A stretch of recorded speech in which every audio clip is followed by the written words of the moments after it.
আমি আসলে খামার করে আসলে ভিডিও বানাই এটাই না, কিন্তু ভিডিও মূলত আমি বানাই কাজের একটু ফাঁকে ফাঁকে, কাজের ফাঁকে ফাঁকে হাওড়ে যখন গরু নিতে আসি, যেমন আজকে বাছুর হারা গেছে দুইটা, ওইগুলোর কুস্তে এলাম, কুস্তে জাস্ট ভিডিও বানাইলাম দুইটা। আমি আসলে আলহামদুলিল্লাহ খুব সুখে আছি। আমি এই কৃষি কামার নিয়ে কে কি কথা বললো এগুলো আমার দেখার বিষয় না। আমার প্রতিবেশী আত্মীয় স্বজন অনেক অনেক কথা বলে, আমি আসলে এগুলো কেয়ার করি না। আমি আসলে গরিব হয়ে জন্ম নিয়েছি, কিন্তু গরিব হয়ে মারা যাইতে চাই না। যার কারণে কে কি বললো সেটা আমার দেখার বিষয় না। আমি আমার মতো করে আসলে কাজ করে দেবো। এটা হচ্ছে আমার পুরোপুরি আমার নিজের একটা দীর্ঘ আত্মবিশ্বাস যে আমি লাইফে সফল হবো, আমার আল্লাহ আমার সফলতা দান করবেন, এরকম কিছু একটা চিন্তা ভাবনা করতেছি, চিন্তা ভাবনা আছে। সুতরাং কে কি বললো আমার দেহের বিষয় না। আমি এইসব গরু কৃষক আমার করে সারাদিন খুব ভালো আছি। সারাদিন মনে করেন যে কাজ টাজ করে, যে কোনো কাজ টাজ করে, বাজারে কাজ আছে, দোকানে কাজ আছে, যে কোনো কাজ টাজ কমপ্লিট করে সন্ধ্যাবেলা যখন গরু নিতে আসি তখন 2-3টা ভিডিও করি। রাত্রে গিয়া সারাদিন অক্লান্ত পরিশ্রম করার পরে রাত 10টার পরে আমার মনে করেন যে সজাগ থাকা কোনোভাবেই সম্ভব না।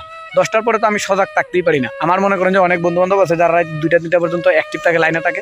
আমি আসলে কোনোভাবে এটা পারি না। আমি আলহামদুলিল্লাহ সকাল সকাল ঘুমাই, 6টার সময় মনে করেন যে আবার উঠতে যাই, আবার ওইদিকে 10টার আগে ঘুমায় যাই। আলহামদুলিল্লাহ আমি অনেক সুখী আছি, অনেক সুস্থ আছি। আলহামদুলিল্লাহ আমার খুব একটা অসুখও দেখা দেয় না। আল্লাহ আমার নিয়ামত দিছে, আমার শরীর যা আছে এটা পুরোটাই আল্লাহর নিয়ামত। আমি আলহামদুলিল্লাহ অনেক ভালো আছি। এই কৃষি কামান নিয়ে কাজ করে আমি অনেক ভালো আছি। যারা এরকম চিন্তা ভাবনা করেন যে সে হয়তো সুখে নাই, কৃষি কামান এই করে তেন করে চাকরি বাকরি চিন্তা করে না, তাদেরকে আমি বলতেছি আমি আলহামদুলিল্লাহ আল্লাহ আমার অনেক সুন্দর সুখে রাখছে, অনেক সুখী আছি। আমি দোয়া করি আল্লাহ আপনাদেরকে সুখে রাখুক। ধন্যবাদ। আসসালামু আলাইকুম।